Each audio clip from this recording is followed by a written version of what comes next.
Hoy, el título del tema: no pierda de vista el destino de sus seres queridos. Llevo meditando en este texto bastante. A veces nosotros estamos como tan ensimismados, tan ocupados en nosotros mismos, que olvidamos que hay personas, seres queridos, personas que son importantes para nosotros, padres, hijos, primos, algún familiar o algún amigo en especial también. Y olvidamos su destino, hacia dónde van ellos, qué les espera, qué quieren, cuál sería el propósito de Dios con ese tipo de personas también, ¿cierto? Y creo que muchos de nosotros no pensamos en eso, ¿cierto? Porque a veces estamos tan, mi vida, mi situación, mis problemas, mis cosas. Y creo que el tema de hoy pues nos va a ilustrar un poquito de un momento en la vida de José y María respecto a Jesús. Y cómo de alguna forma, sin darse cuenta, perdieron de vista el destino de Jesús. Y vamos a verlo, vamos a leer Lucas 2, 41 al 52. Dice la escritura: iban sus padres todos los años a Jerusalén en la fiesta de la Pascua, y cuando tuvo 12 años subieron a Jerusalén conforme a la costumbre de la fiesta. Al regresar ellos, acabada la fiesta, se quedó el niño Jesús en Jerusalén, sin que lo supieran José y su madre. Y pensando que estaba entre la compañía, anduvieron camino de un día y le buscaban entre los parientes y los conocidos. Pero como no le hallaron, volvieron a Jerusalén buscándole. Y aconteció que 3 días después le hallaron en el templo, sentado en medio de los doctores de la ley, oyéndoles y preguntándoles. Y todos los que le oían se maravillaban de su inteligencia y de sus respuestas. Cuando le vieron, se sorprendieron, y le dijo su madre: hijo, ¿por qué nos has hecho así? He aquí, tu padre y yo te hemos buscado con angustia. Entonces él les dijo: ¿por qué me buscabais? ¿No sabíais que en los negocios de mi padre me es necesario estar? Mas ellos no entendieron las palabras que les habló. Y descendió con ellos, y volvió a Nazaret, y estaba sujeto a ellos, y su madre guardaba todas estas cosas en su corazón. Y Jesús crecía en sabiduría y en estatura y en gracia para con Dios y los hombres. En el texto que leímos pareciera que Jesús se pegó su primera pilatuna, pero eso sería delictivo contra el texto bíblico y delictivo contra Jesús, porque Jesús dice que nunca pecó. Así que quiere decir que no fue una pilatuna. Entonces, si no fue una pilatuna, hay algo detrás, hay una información, hay una enseñanza detrás de eso que sucedió en esa historia que acabamos de leer. Me puse a mirar varios videos, varios predicadores, estuve observando. ¿Por qué? Porque me daba cuenta que la mayoría pensan la pilatuna de Jesús, la escapadita de Jesús. Quietos, ahí no podemos llegar. Me daba cuenta que algunos tienen una visión así, simplemente que Jesús como que se perdió, fue algo que accidental, pero cuando vemos la vida de Jesús, nada de lo que sucedió en la vida de Jesús fue accidental. Siempre hubo un propósito de Dios detrás de todas las cosas. Ahora, ¿para quién sería la enseñanza? ¿Para Jesús? Para María y José. Algo había pasado en la vida de María y José. Hay algo que es interesante dentro del concepto cultural, y es que los niños en esa cultura debían ser enseñados principalmente por los padres. Pero llegaba un punto en que si los padres no eran totalmente eficientes para enseñar lo que se requería, los hijos debían ser criados en el templo o debían ser criados en la sinagoga por algún rabino. Nosotros, y quiero que lo vayamos llevándolo como a lo práctico, tenemos personas a las que decimos que amamos, pues nietos, sobrinos, hijos, un tío, el papá, la mamá, y a veces nos dedicamos demasiado tiempo a esas personas, ¿cierto? Creo que uno cuando dice que amo a fulano de tal, le dedico más tiempo a ese fulano de tal. Pues resulta que en la cultura judía había una palabra interesante, Hinuj, con J al final. Y esa palabra se traduce como dedicación o educación, significa la misma cosa. Porque recuerden que el término dedicar tiene varios significados también, y uno de esos significados es dedicar o enseñar. Así que cuando nosotros nos dedicamos mucho a alguien, le estamos enseñando mucho o cuando queremos enseñarle mucho a alguien, nos estamos dedicando mucho a alguien. Vamos a coger el hilo de este asunto, porque creo que a veces que nos volvemos maestros muchos de nosotros. Quiere decir, queremos llevar de las narices a nuestros familiares, enseñarles tanto que nos dedicamos demasiado a ellos, más de lo que debiéramos. ¿Me entienden la diferencia? Y vamos a ver un poquito ese punto, pero no se refiere a una educación correcta, se está refiriendo a una educación incorrecta. ¿Qué quiere decir? No me están pidiendo consejo y yo estoy dando consejo. No me están pidiendo ayuda y yo me estoy ofreciendo para ayudar. Estoy siendo voluntario en muchos aspectos. Uno pensaría, bueno, ¿cuál era el trabajo de José y María? Y ahí es donde vamos a ubicar este punto. Resulta que, y ustedes recuerdan que les compartí yo algo importante, y es que uno de los términos que se refiere a siervo, hay un término ahí, tutor. Entonces, cuando se refiere a tutor, es un tipo de siervo, porque existían 4 tipos de esclavos o 4 tipos de siervo. Uno de ellos era el que era llamado tutor. Alguien al que le entregaban un niño para que le enseñara las cosas que necesitaba para ocupar su lugar, para ocupar su posición. De ahí surge el ayo, o de ahí surge la misma palabra de pedagogo. Término griego para ese tipo de esclavo era pedagogo.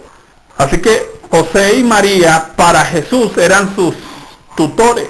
Es decir, Dios les delegó a ellos la función de cuidar, de enseñar, de tutoriar, de darle la pedagogía del reino de Dios ¿a quién? A Jesús, para preparar a Jesús para el propósito que su papá, Dios, le había destinado. Y eso me hace pensar en algo. La mayoría de personas que nosotros decimos amar, Dios tiene un propósito con ellos. El hecho de que Dios tenga un propósito con ellos no significa que ellos van a llegar a ese propósito. Porque Dios nos ha dado como seres humanos ¿qué? Voluntad, capacidad de decidir. Y entonces a veces nosotros, de voluntariosos, queremos llevarlos al propósito a las malas, o fuera de tiempo, pudiera pasar. O a veces los desviamos del verdadero propósito que Dios tiene con ellos porque nosotros nos interponemos. Por eso el título del tema: no pierda de vista el destino de sus seres queridos. Todos tenemos seres queridos, todos tenemos gente que quisiéramos que estén con nosotros, que vayan con nosotros a la iglesia, que sean evangélicos, que se comporten como nosotros creemos que tienen que comportarse, que hagan lo que nosotros creemos que tienen que hacer. Pero ¿hasta qué punto el tutor debe llegar? ¿Hasta qué punto el tutor sí debe intervenir o no en el proceso de la vida de otro? Y creo que hoy vamos a ver un poquito, y de pronto hasta nos desilusionemos un poquito de José y María respecto a cómo ellos estaban conduciendo a Jesús, qué estaban haciendo ellos con Jesús. Y vamos a entrar en algo, y es que ellos olvidaron algunas cosas importantes en el proceso. Lo primero que olvidaron es a quién le pertenece esa persona. Ellos olvidaron a quién le pertenece Jesús. Y vamos a ver. Lucas 2, 22 al 23, dice: cuando se cumplieron los días de la purificación de ellos, conforme a la ley de Moisés, le trajeron a Jerusalén para presentarle al Señor. Como está escrito en la ley del Señor, todo varón que abriere la matriz será llamado santo al Señor. ¿Cómo debía ser llamado Jesús? Santo al Señor. Ese texto que acabo de leer en Lucas está también en Éxodo 13, 1 al 2. Se los vuelvo a leer. Dice: Jehová habló a Moisés diciendo: conságrame todo primogénito. Mire que no dice dedícame. Dice que conságrame. Ya hemos hablado de la diferencia entre dedicar y consagrar. Así que Jesús no estaba solo dedicado al Señor. Jesús debía estar ¿qué? Consagrado al Señor. Sí, en el ejemplo de Samuel, ¿se acuerdan? Ana pide a Dios que le dé un hijo. Ella es estéril, pero Dios hace un milagro. Ella tiene el hijo, pero ella le dijo a Dios algo: si me das ese hijo, te lo dedico. El niño apenas fue destetado. ¿Qué hizo Ana? Lo llevó ¿a dónde? Al sacerdote, y lo dejó allá, y cada año iba y lo visitaba. Si eso era dedicado, ¿cómo debía ser consagrado, si ya le pertenecía a Dios. Quiere decir que Jesús hace rato no debiera estar con José y María. Ellos no tenían por qué estar con Jesús para allí y Jesús para allí y mi Jesucito y este no lo ha vuelto. Él debía estar en el templo hace rato. Él debía estarle sirviendo a Dios, aprendiendo de los maestros, aprendiendo de esto hace rato. Pero ¿por qué no lo estaba haciendo? Porque José y María se habían apegado a él. ¿Sabes que el primer error que muchos de nosotros cometemos es que venimos a apegarnos tanto a nuestros seres queridos, nos apegamos tanto a nuestra familia, que estorbamos su proceso? Porque no estamos entendiendo lo que Dios quiere hacer, para dónde Dios lo quiere llevar, sino que nosotros decimos, venga, yo lo llevo a donde yo creo que tengo que llevarlo. Y entonces, ¿sabe qué hago? Estorbo su proceso, estorbo el propósito. Ahora, aquí hay un punto porque dijimos que ellos olvidaron a quién le pertenece ese hijo que están criando. La gente, leo acá textual, suele decir que las personas a las que aman le pertenecen a Dios. Entonces yo digo, ay no, mis hijos le pertenecen a Dios, mis nietos le pertenecen a Dios, mi papá, mi mamá le pertenecen a Dios. Pero cuando Dios viene y los toca, cuando Dios viene venga que los necesito, cuando Dios dice, venga, trato con ellos, cuando Dios dice, venga, ¿qué hacemos nosotros?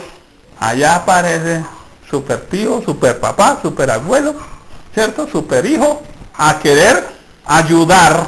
Y entonces un tutor tenía que saber hasta dónde llegaba o no en el proceso. Tenía que estar, hay algo que el tutor tenía que hacer y era estar continuamente relacionándose con el padre de familia. Bueno, venga, es que aquí me está pasando esto, el chino quiere aprender sobre sexo y no sé cómo enseñarle, ¿cierto? Entonces debía ir a preguntarle a quién, al padre de familia, para que el padre de familia le enseñara al tutor, para que el tutor le enseñara al hijo. Pero nosotros no queremos hacer eso. Nosotros no queremos ir a preguntarle a Dios, bueno Dios, ¿y tú qué estás haciendo con fulano de tal? Porque de pronto lo que Dios nos contesta no nos gusta. Porque de pronto lo que Dios nos dice no queremos y no estamos tan dispuestos a ceder.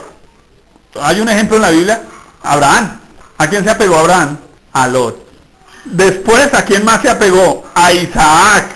¿Y qué tuvo que hacer Dios con Abraham? Quitarle a Lot y quitarle a Isaac. El uno terminó por allá, ¿cierto? Acostado con las hijas, salieron los moabitas, los amonitas, etc. E Isaac tuvo que ponerlo sobre el altar por sí mismo. Tuvo que aprender, perdona la expresión, a las malas, a desprenderse de su familiar.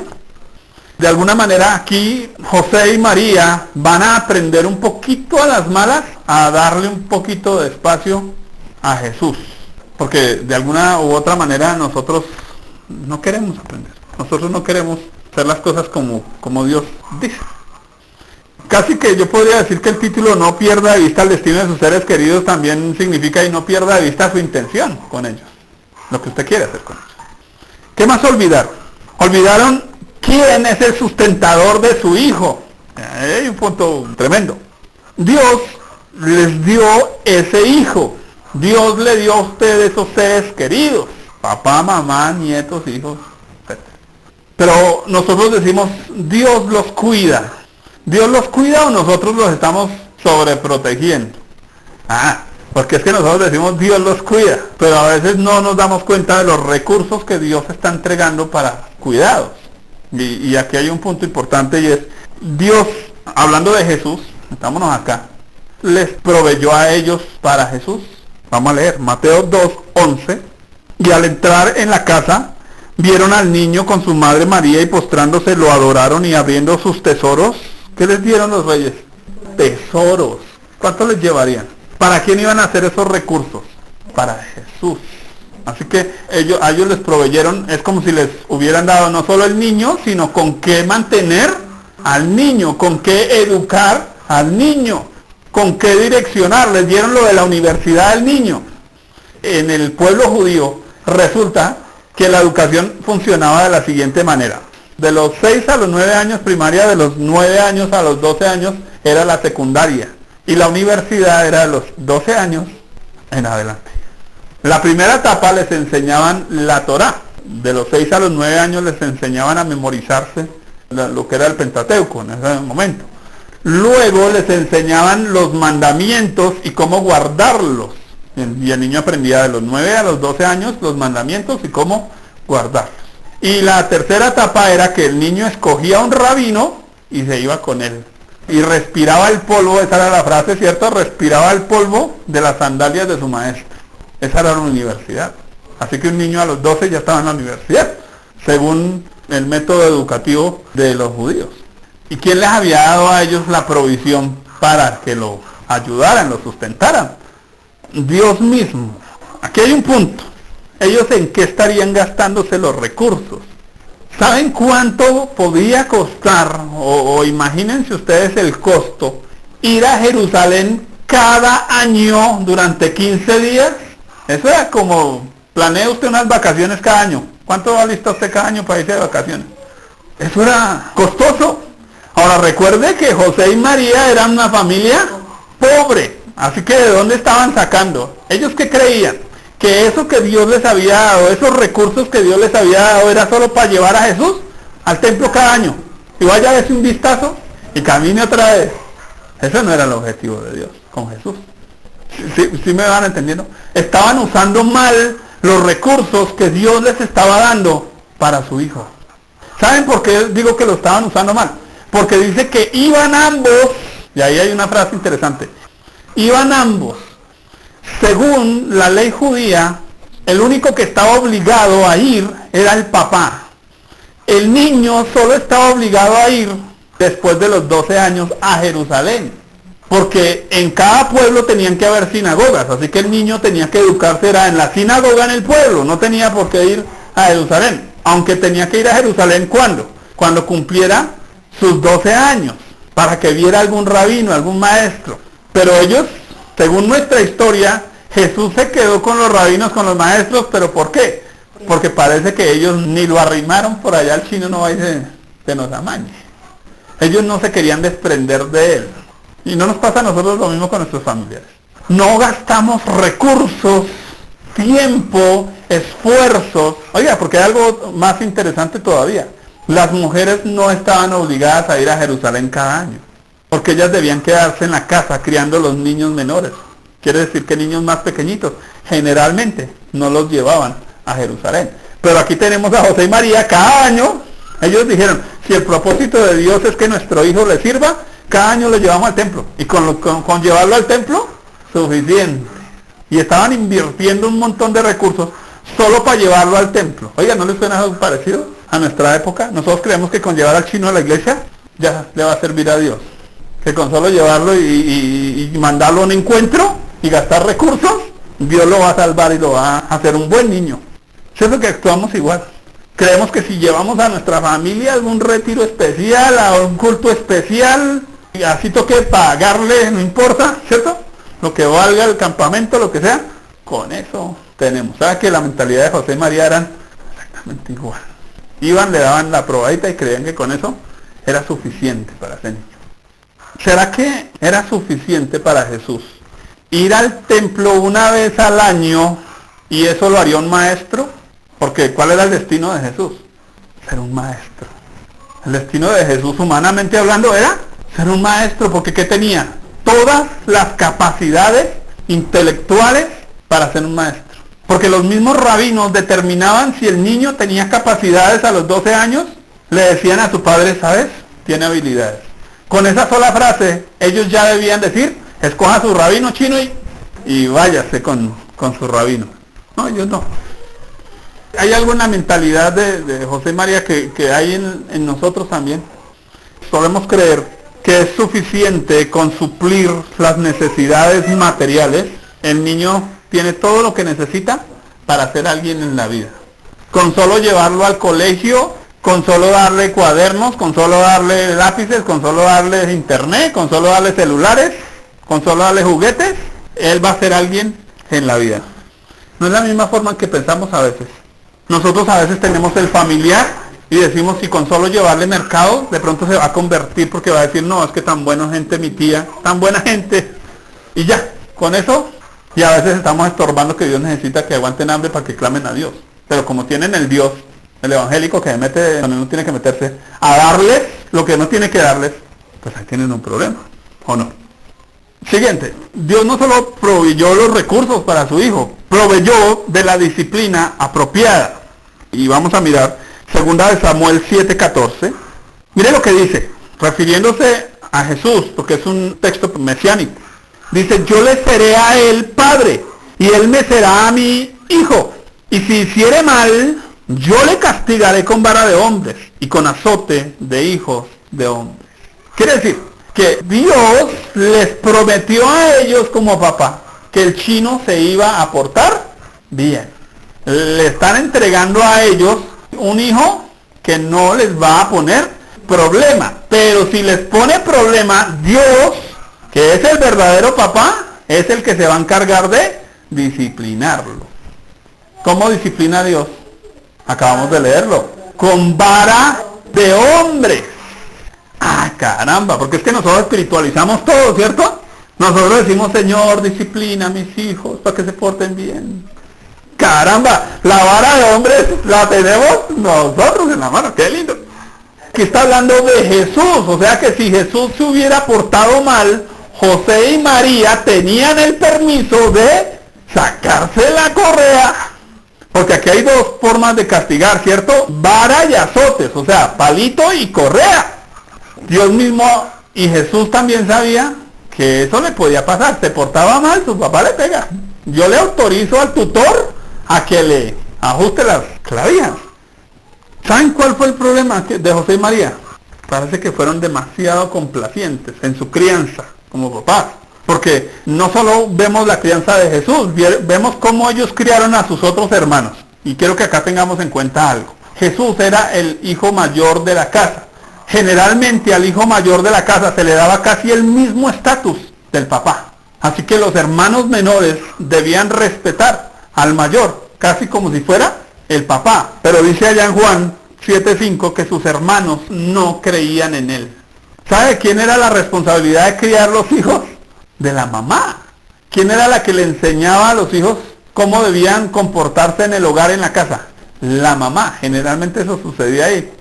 Pero el que ellos no creyeran en su hermano daba indicaciones de ¿qué? De que María misma no creía en él.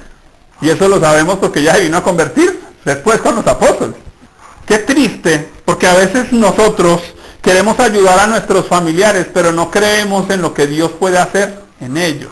Y como no creemos lo que Dios puede hacer en ellos, nosotros decimos, venga, yo lo hago por usted. Venga, yo lo cuido. Venga, yo le doy. Venga, yo le enseño, venga, yo le digo, venga, yo le hago. Terrible, ¿cierto? Y entonces, ¿sabe qué hago? Estoy haciendo lo de la historia de la oruga, ¿cierto? Estoy viendo la oruga y entonces yo digo, uy, pero es que se ve que está sufriendo, saquémosla y le corté las alas, le dañé las fuerzas, le dañé todo, porque me estoy metiendo donde no tengo que meterme. Aquí está José y María. Qué interesante, pero José y María no iban a tener problemas con el niño. Y si los tenían la autorización de ponerle el punto. Con Jesús no iban a tener problemas. Y entonces, ¿qué debían hacer con el niño si no iban a tener problemas? O sea, usted tiene un niño y no tiene problemas para criarlo. No le da problemas para nada. ¿Qué tiene que hacer? Quiere decir que yo tengo más bien que encaminarlo a otra cosa, porque no tengo que encaminarlo a que se porte bien. Entonces, ¿a qué voy a encaminarlo? Miren lo que dice de Jesús, Lucas 2:40. Dice, y el niño crecía y se fortalecía y se llenaba de sabiduría y la gracia de Dios era sobre él. Ellos tenían un niño perfecto, que no les iba a dar problemas.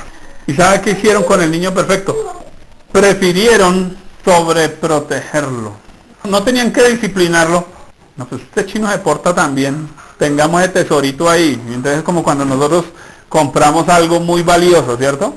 Usted le regalan un perfume barato y usted dice, gastemos a vaina rápido, ¿sí o no? Pero usted cómprese un perfume de 300.000 y usted dice, no, eso sí, de vez en cuando como para cosas especiales. Y creo que aquí está el punto. Ellos no querían que Jesús hiciera nada. Como no da problema, pues solo para mostrarlo, que no le pase nada ya. Saben que a los padres de un hijo perfecto se les advirtió que podían disciplinarlo con azotes de hombres. Sin embargo, algunos padres prefieren dejarle a Dios lo que a ellos les corresponde. Entonces, cuando Dios actúa para disciplinarlos, a eso ya lo hablé, porque Dios al que ama disciplina y azota a todo aquel que recibe por hijo, ¿cierto? Ellos se interponen y los sobreprotegen. ¿Qué es sobreproteger? Cuidarlo más allá de lo que él mismo se cuida. Él mismo quiere darse golpes contra la pared y yo le pongo cojines a la pared, ¿sí? Pero que se pegue, porque quiere ser igual de terco y pegarse contra la pared.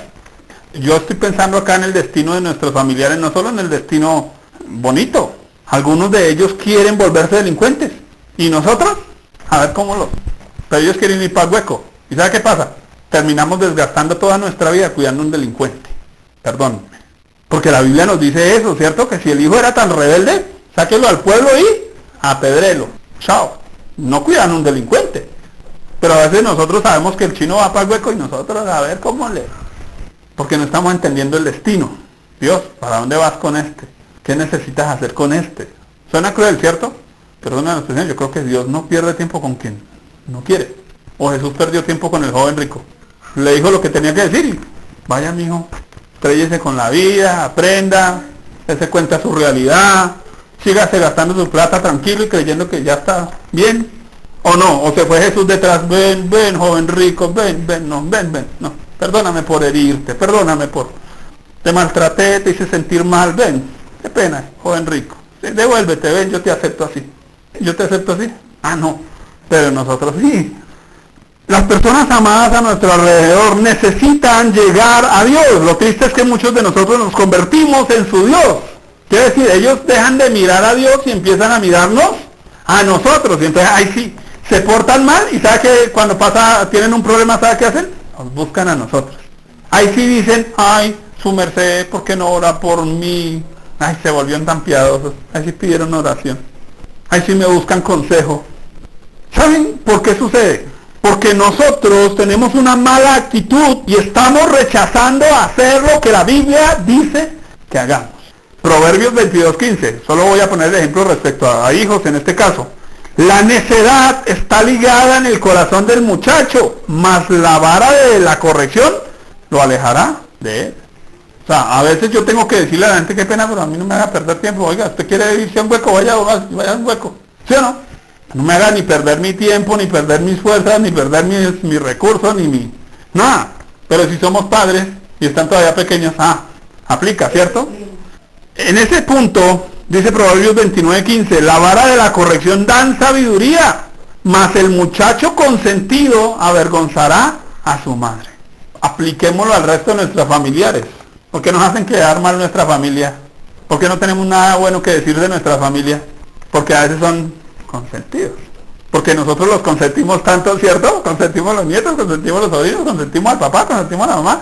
Y a veces nos hacen quedar mal, nos avergüenzan. Porque uno se llega tanto a invertirle, tanto dedicarle y finalmente nos traicionan, nos hacen cosas que uno dice, pero ¿ya hay qué? Ese es el punto.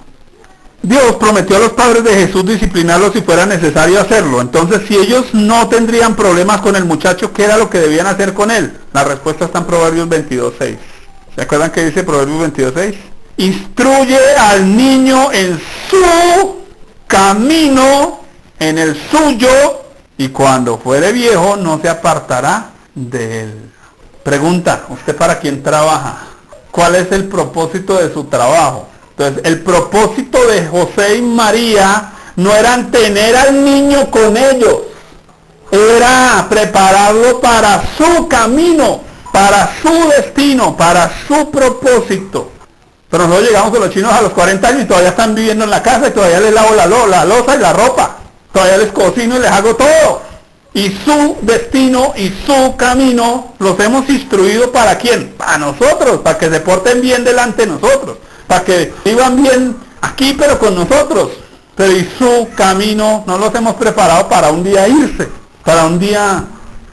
José y María debían haber preparado a Jesús para que ese día, en esa ida al templo, Jesús dijera, papá, mamá, ya tengo el rabino con el que me voy.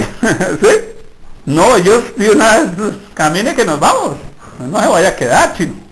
Oiga, llegamos a los 40 con el chino de la mano. ¿O no?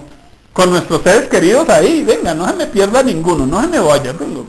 Ese es el lío que tenían allá. Ese niño no les daba problemas, instrúyalo en su camino. O sea, es un hijo de Dios, que hay que enseñarle palabra de Dios. ¿En dónde tienen arpa? ¿En las sinagogas o en el templo? ¿Dónde debiera estar el chino? ¿En las sinagogas o en el templo? ¿O debiera estar ahí pegado al rabo de ellos? No. Pero nosotros, ¿cómo queremos tener la gente? Al rabo de nosotros, preguntándonos todo. Mire lo que dice Jesús. Él les dijo, Jesús les dice a ellos, piense que usted es la mamá y el papá de Jesús. Y su hijo le responde, ¿usted por qué me busca? Jesús está reclamando su espacio. Jesús está reclamando su lugar. Jesús está reclamando que quiere hacer lo que le corresponde hacer. ¿Qué le corresponde hacer? En los negocios de mi Padre me es necesario estar. Oiga, esa es la vida que quiero vivir. Oiga, eso es lo que yo quiero hacer. Oiga, eso es lo que he decidido hacer. Si hubiera dicho me quiero ir para el hueco, usted adviértale y vaya a ver, mi hijo, y aquí lo espero. Pero aquí Jesús está diciendo, venga, aquí es donde debiera yo estar. ¿Por qué me están buscando acá? Si es acá donde debiera yo vivir. ¿Saben que la gente a nuestro alrededor también reclama su espacio? La gente a nuestro alrededor también necesita viva su vida. Pero nosotros, ni vivimos nosotros, porque usamos todos nuestros recursos, ¿cierto? Cada año nos vamos, no importa, José, este año usted verá si se hace 20 muebles, pero que no falte para irnos para... Búsquese como sea, pero que... El chino tiene que entrar a la universidad si no quiera, pero que se va. Se va. Así no quiera. Saben que en cierto punto ellos no estaban trabajando para Dios, para hacer ese hijo para Dios, sino estaban trabajando para hacer ese hijo para sí mismos, para ellos mismos. A veces uno no quiere que la gente realmente sea para Dios. A la larga quieren es que esté con uno. Uno cree que los está ayudando a ellos y lo que realmente uno está haciendo es mandándoles una caña de pescar y el gusanito, que lo muerdan para que sean míos, mis hijos, mis nietos, mis tíos, mi papá, mi mamá, mí. ¿Por qué no decimos de Dios? Porque es que si decimos de Dios, quedamos comprometidos a dejar que Dios haga con ellos lo que quiera hacer. Entonces por eso Dios viene y le dice a Abraham, entrégame tu hijo, tu único, al que amas. Porque es que no lo querían soltar, no le querían soltar la pita. Y aquí José y María tampoco le querían soltar la pita a Jesús. Y nosotros no le queremos soltar la pita a nuestros hijos, nuestros nietos, nuestro papá, nuestra mamá, a nuestros seres queridos, porque nos preocupa. Nos preocupa o nos preocupamos por nosotros mismos. Porque es que nuestro ego es el que nos engaña. Voy a leer esta frase acá. No haga las cosas para los demás, menos para sí mismo. Haga las cosas pensando en que dará cuentas a Dios por el resultado, subraya esa frase, resultado de su trabajo y no por cuánto se ocupa en él. Porque yo le hago la pregunta, ¿cuál es el resultado de su trabajo? Usted le dedica y le dedica y le dedica y le dedica tiempo a una persona, pregunta, ¿y cuál es el resultado? Porque usted va a dar cuenta no por cuánto se le dedicó, sino por el resultado. Aquí ellos estaban demasiado dedicados en Jesús, pero no tenían el resultado que Dios demandaba de ellos. Aquí cuando me refiero al resultado, pues hago la aclaración obviamente, me refiero a que, a ver, si yo tengo aquí una línea recta y yo cojo al niño o cojo a la persona y la giro un poquito y le digo camine en línea recta, ¿se va a ir por esta línea o se va a ir por la otra? ¿Por qué? Porque yo lo direccioné mal y en ese punto, ¿quién estorbó el propósito de quién? Yo estorbé el propósito del otro. Y en ese sentido yo doy cuentas por el resultado, porque a veces yo mismo, creyendo que estoy ayudando a otros, estoy siendo tropiezo de otros. Dios había provisto también la protección adecuada para Jesús. Isaías 42:1 dice, aquí mi siervo, yo le sostendré, mi escogido, en quien mi alma tiene contentamiento. He puesto sobre él mi espíritu y él traerá justicia a las naciones. Muchos de nosotros creemos tener más amor que el que Dios les pudiera dar a nuestros familiares, a nuestros seres queridos. Y entonces terminamos desplazando nuestros afectos y nos volvemos complacientes, sobreprotectores, melosos, más allá de lo necesario. Y hay un problema, las consecuencias no se dejan esperar. Y voy a leer un texto acá, un poco largo, pero pónganle toda la atención. Primera de Samuel 2, 29 al 36. Piense usted en sus hijos. ¿Usted cree que porque van a la iglesia son buenos hijos? No. ¿Porque saben la Biblia son buenos hijos? No, ¿cierto? Hay un hombre llamado Elí, y Elí tiene unos hijos, son sacerdotes, conocen la ley de Dios, están metidos en el templo las 24 horas del día. ¿Qué esperaría usted de eso? Buen resultado. ¿Será que eso da buen resultado? ¿Dónde está el problema? Vamos a leer. Pónganle todo el cuidado a esta cosa. Porque habéis hollado mis sacrificios y mis ofrendas que yo mandé ofrecer en el tabernáculo, y diga conmigo, y has honrado a tus hijos más que a mí. Dios dijo, o ellos o yo. Porque a veces honramos más a los hijos, ¿cierto? Les damos más libertad, les damos más de todo. Aquí está Elí, honrando más a sus hijos. Versículo 30, por tanto Jehová, el Dios de Israel, dice, yo había dicho, no quiere decir que Dios se va a retractar, porque Dios también se puede retractar si quiere, ¿cierto? Yo había dicho de tu casa y de la casa de tu padre, andarían delante de mí perpetuamente, mas ahora ha dicho Jehová, nunca yo tal haga. Tenaz que Dios se retracte del propósito de alguien, porque nosotros los hemos puesto a ellos en el lugar de Dios. Los hemos honrado más que a Dios. Porque yo honraré a los que me honran, y a los que me desprecian serán tenidos en poco. ¿Qué es despreciar a Dios? Yo desprecio a Dios cuando honro más a mis hijos. Yo desprecio a Dios cuando honro más a mi nieto, a mi tío, a mi primo. ¿Eso está claro ahí o no? Entonces dice, aquí que vienen días en que cortaré tu brazo y el brazo de la casa de tu padre, de modo que no haya anciano en tu casa, porque morirán jóvenes, ¿cierto? Verás tu casa humillada mientras Dios colma de bienes a Israel. Terrible esa promesa, ¿cierto? Y en ningún tiempo habrá anciano en tu casa. El varón de los tuyos que yo no corte de mi altar será para consumir tus ojos y llenar tu alma de dolor. Porque cuando yo honro más a mis hijitos, mis nieticos, mis tíos y primos, ¿sabe qué me van a producir? Dolor, angustia. Dice, llenar tu alma de dolor y consumir tus ojos. Quiere decir, Señor, usted va a llorar tanto por ellos, porque a veces lloramos más por ellos, ¿cierto? ¿Y por qué lloramos por ellos? Por todos los problemas que nos traen. Pero porque nosotros mismos no hemos honrado a Dios primero. Morirán en la edad viril. Y te será por señal esto que acontecerá, ya sabemos eso, que iban a morir los dos en un día. Y el que hubiere quedado en tu casa, o sea, si todavía queda alguno por ahí de la familia, vendrá a postrarse delante del ungido por una moneda de plata y un bocado de pan. Oiga, contraste esto con ese texto que dice que no hay justo desamparado ni su descendencia que mendigue pan, porque es que el justo es el que honra a Dios. Justo no es el que lleva a los chinos de las narices a la iglesia. Justo es el que hace lo que Dios dice. Si tiene que darle vara, désela porque Dios lo dijo. Pero como no somos justos porque honramos primero a nuestros hijos, honramos primero a nuestro familiar, entonces van a mendigar pan. Eso está diciendo acá, ¿sí o no? Oiga, tremendo. Porque de alguna u otra manera nosotros muchas veces estorbamos. Y mire que aquí está hablando del ministerio, y entonces dice, y te ruego que me agregues a alguno de los ministerios para que pueda comer pan. Oiga, ¿sabe qué está diciendo eso? Que cuando nosotros no formamos a los hijos en Dios, van a terminar sirviéndole a Dios por plata, haciendo negocio del evangelio, porque sí conocen la palabra y van a tener herramientas para ir a traficar con el evangelio por pan. ¿De dónde saldrán esos fulanos que conocemos sacando plata? De familias cristianas donde los papás honraron primero a sus hijos antes que a Dios. Ahí les queda tarea leer ese texto. ¿Qué es lo que verdaderamente protege la vida de nuestros seres queridos? Es una pregunta importante. Salmo 121, 1 al 2, y luego pasamos del 7 al 8. Dice, alzaré mis ojos a los montes. ¿De dónde vendrá mi socorro? Mi socorro viene de Jehová, que hizo los cielos y la tierra. Jehová te guardará de todo mal, Él guardará tu alma. Jehová guardará tu salida y tu entrada desde ahora y para siempre. ¿Qué los protege? Enseñarlos a mirar a Dios. Porque es que nosotros los estamos enseñando a mirarnos a nosotros. Salmo 121, puedes leerlo completo. Nos enseñamos a mirar a Dios. ¿De dónde va a venir su socorro?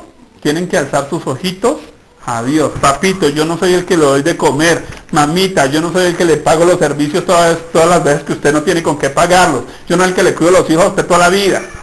¿Entiendes? Pero como nosotros siempre estamos ahí, ellos no alzan sus ojos a donde tienen que alzar. Y entonces un día van a decir, es que mire que fulano de tal, si ve que ya no me dio, si ve que ya no me sirvió, si ve que ya no me dio, si ve que ya no me... Y ellos olvidaron, finalmente, quién era el hijo que estaban cuidando. ¿Quién era esa personita? No solo olvidaron quién era el papá, lo que Dios les había dado, sino que olvidaron quién era esa personita. Hablando de José y María. ¿Por qué lo olvidaron? Y voy a leer un texto importante. Créanme que yo medité mucho en este texto y me pareció impactante lo que encontré ahí. Gálatas 4, 1 al 2. Pero también digo, entre tanto que el heredero es niño, en nada difiere del esclavo, aunque es señor de todo, sino que está bajo tutores y cuidadores hasta el tiempo señalado por el Padre. Oiga, si José y María no soltaban a su hijo, en otras palabras, lo seguían tratando como un esclavo, aunque él era señor de todo.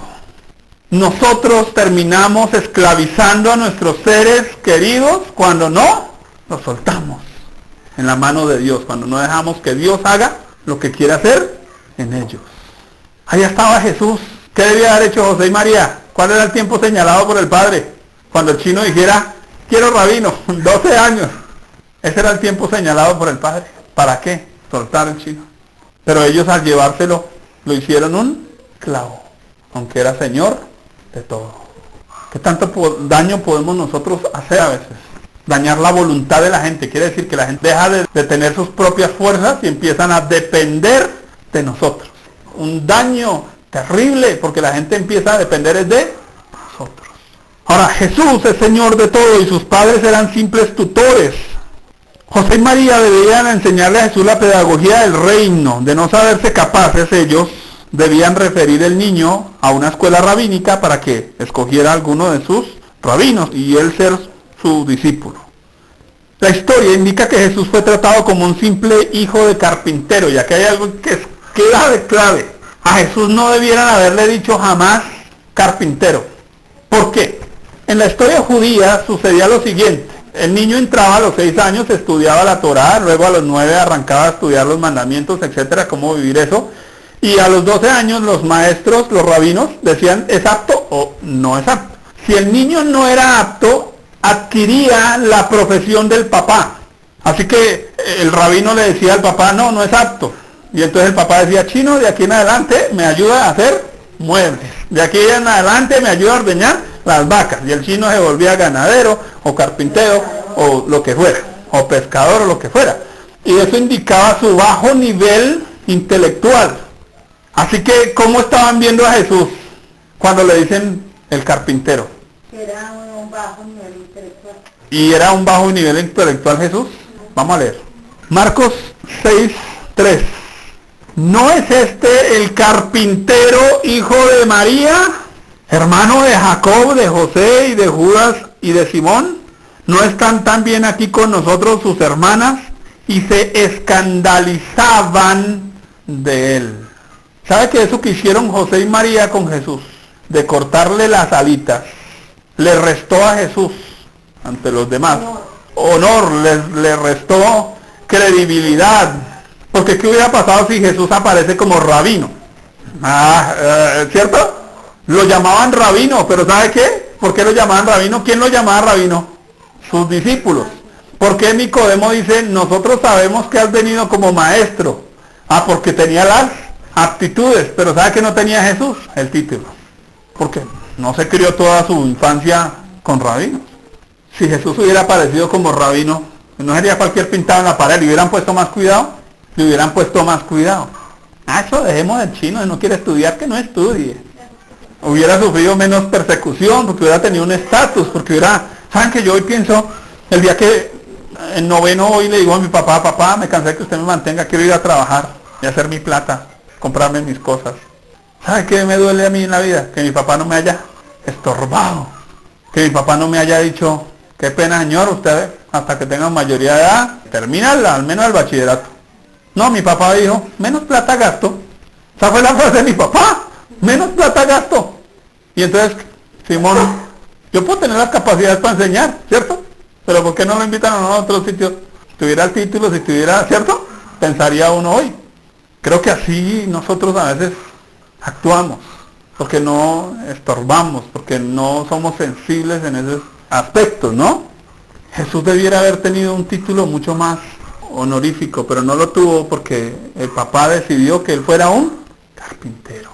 Es un trabajo, es honroso, pero tenía las capacidades intelectuales, ¿o no? ¿De dónde pudo haber surgido el asunto? ¿Sabes? Yo creo, y tengo una teoría personal, de que a María le dijeron allá en Lucas 2:35, una espada traspasará tu misma alma. Ella tenía miedo de que el chino le hicieran daño en esos lugares. No, si el chino me va para la universidad, ese me vuelve ateo, no lo mandemos a la universidad. Ella quería evitarle o evitarse, no evitarle, evitarse. Si el chino empieza a preguntarme vainas que yo no puedo contestarle, no. Si el chino coge plata y se olvida de la mamá, ¿cierto que a veces esas cosas son las que nos estorban? Así, creo yo que Jesús al escaparse, porque dice Lucas 2:43, al regresar ellos, acabada la fiesta, se quedó. Ese se quedó no fue un accidente, él se quedó en Jerusalén sin que lo supiese José, como si Jesús estuviera asumiendo que ellos iban a decir a la larga, es de Dios. Porque hay historias en la Biblia como que nos indican eso. Por ejemplo, y Elías fue traspuesto. Y Enoc se lo traspuso Dios. Oiga, si este es el Hijo de Dios y se desaparece. ¿Sí o no? Se desapareció Enoc, se desapareció Elías. Pues ¿por qué no se va a desaparecer Jesús, el Hijo de Dios? Además ellos tenían evidencia de que Dios cuidaba al chino, ¿o no? No les dijo Dios, váyase para allá que el Herodes los va a matar. No le dijo Dios, mueva hacia acá que... ¿O será que Dios le iba a quedar grande? Ellos sabían eso. ¿Cuál era el problema de ellos? Su incredulidad. No confiaban en Dios. Por eso Jesús les dice a ustedes, ¿por qué? Me buscan. Ustedes debieran saber, ustedes debieran asumir quién soy, para dónde voy. Terminar como carpintero indica que sus padres no consideraron apto a Jesús para los oficios espirituales. Tremendo. Era el Hijo de Dios y ellos dijeron, en el ministerio, ¿no? Ellos decidieron qué iba a hacer él. Usted decide quién va a ser su hijo. Si hace o no lo que Dios dice. Usted es el que está decidiendo qué va a hacer. En muchos aspectos sí. Claro, lo que dice mi esposa es verdad. Nosotros no podemos decidir por ellos, pero en cierta manera, mientras están pequeños, nosotros los estamos direccionando. Usted decide qué clase de hijos quiere tener, qué clase de familiares quiere tener. ¿Y hasta cuándo? ¿Sí o no? Lucas 2:43 entonces nos hace pensar que la escapadita de Jesús fue solo una forma de llamar la atención de ellos hacia algo importante.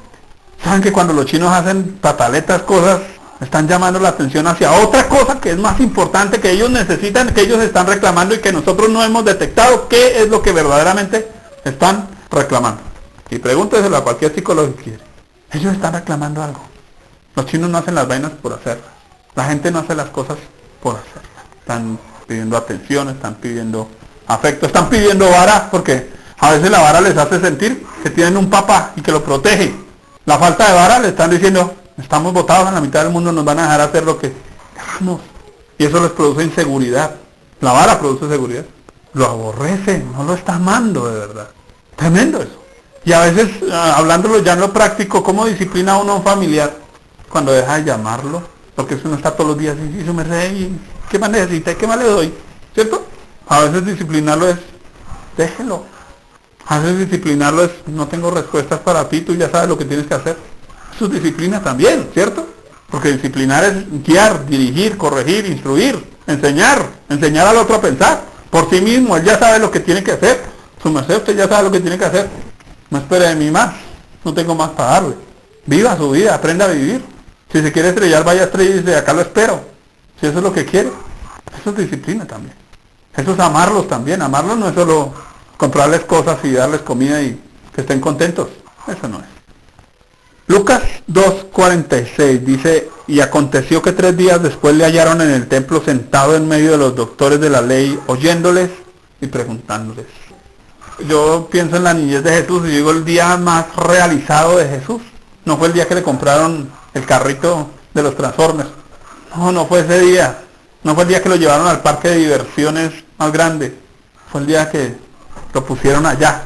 Yo me imagino que él se sentó allá y empezó a escuchar y dijo, esto es mi lugar, esta es mi vida, esto es lo que me llena. Yo pienso a Jesús sentado en medio de esos y qué satisfacción les proveyó a ellos. Qué rico que usted pueda ver a sus familiares contentos con lo que hacen y no insatisfechos donde usted los metió. Así que nuestros seres queridos reclaman espacio, independencia, libertad. Debemos ser sabios para simplemente indicarles el camino sin imponerles el nuestro. No fue el caso de Jesús, ¿saben? Aunque no lo creamos, Jesús se vio obligado a ceder de buena gana a la ignorancia de sus papás, porque era un niño, porque estaba sujeto por la ley a sus papás. Y esos papás ignorantes decidieron que fuera un carpintero y entonces él dijo, seré carpintero por causa de que mi papá y mi mamá quieren que yo sea carpintero. Pero qué triste, porque hubiera podido ser más en el sentido humano, ¿no? Él es todo, ¿cierto? Pero en el sentido humano nos está dando una lección impresionante. Lucas 2, 50 al 52 dice, mas ellos no entendieron las palabras que les habló. Y descendió con ellos y volvió a Nazaret y estaba sujeto a ellos y su madre guardaba todas estas cosas en su corazón. Y Jesús crecía en sabiduría y en estatura y en gracia para con Dios y con los hombres. Jesús finalmente cedió a la voluntad de ellos. Lo hizo por la ley, lo hizo por obediencia, lo hizo por sujeción, pero ese no era el derecho de las cosas, ¿o sí? El chino tiene que obedecerme porque lo obligo o porque él mismo ha aprendido a sujetarse. Porque aquí dice que él estaba sujeto, no dice ellos lo sujetaron. Él, porque él tiene que aprender a vivir para sí mismo, a obedecer porque las leyes están en su corazón. A mí no me tiene que obligar a un semáforo, me tiene que obligar mi conciencia a obedecer, no el semáforo. Pero yo como mamá ando poniéndole semáforo, ¿cierto? Echémosle candado al chino para que no le salga. ¿Grave? ¿Qué conciencia tiene? ¿Entienden el punto? Concluyo. Olvidar cosas importantes hace perder personas importantes. Recordar que el destino de nuestros seres queridos no depende de nosotros será de gran ayuda a la hora de interponernos en su proceso de vida. Y voy a leer este texto. Quiero que todos le pongan toda la atención. Le pedí a Dios una conclusión y me daba este texto y vamos a buscarlo todos y vamos a leer. Porque creo que lo entendemos y lo vamos a entender hoy muchísimo más que nunca. Salmo 127. Póngale toda la atención. Si Jehová no edificare la casa, en vano trabajan los que la edifican.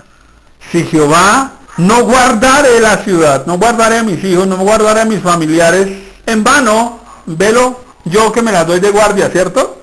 Por demás, es que os levantéis de madrugada y vayáis tarde a reposar. O sea, que usted vaya, trabaje mucho, consiga mucho, venga y traiga, y que coma pan de dolor. Usted está cruzando la puerta de su casa, y mire lo que el chino dice, y mire lo que pasó con fulano, y mire lo que sutano. Qué triste, que comáis pan de dolores. Pues que a su amado dará Dios el sueño. O sea, ya no puede ni dormir porque está pensando en el familiar que está problemado. ¿Sí o no?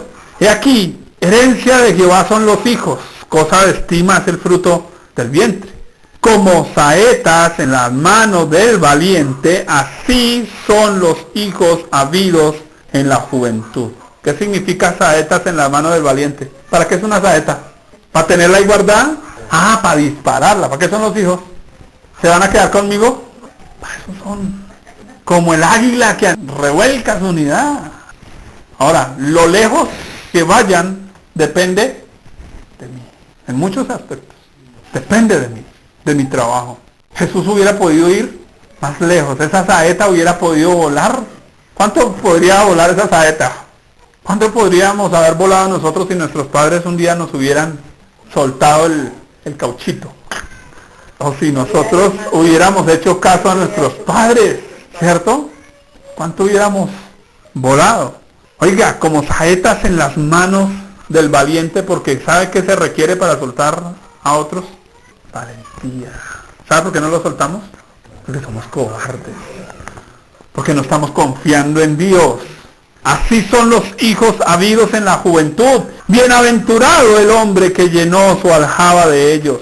No será avergonzado cuando hablare con los enemigos en la puerta. Y aquí esta frase me fascinó esa última frase.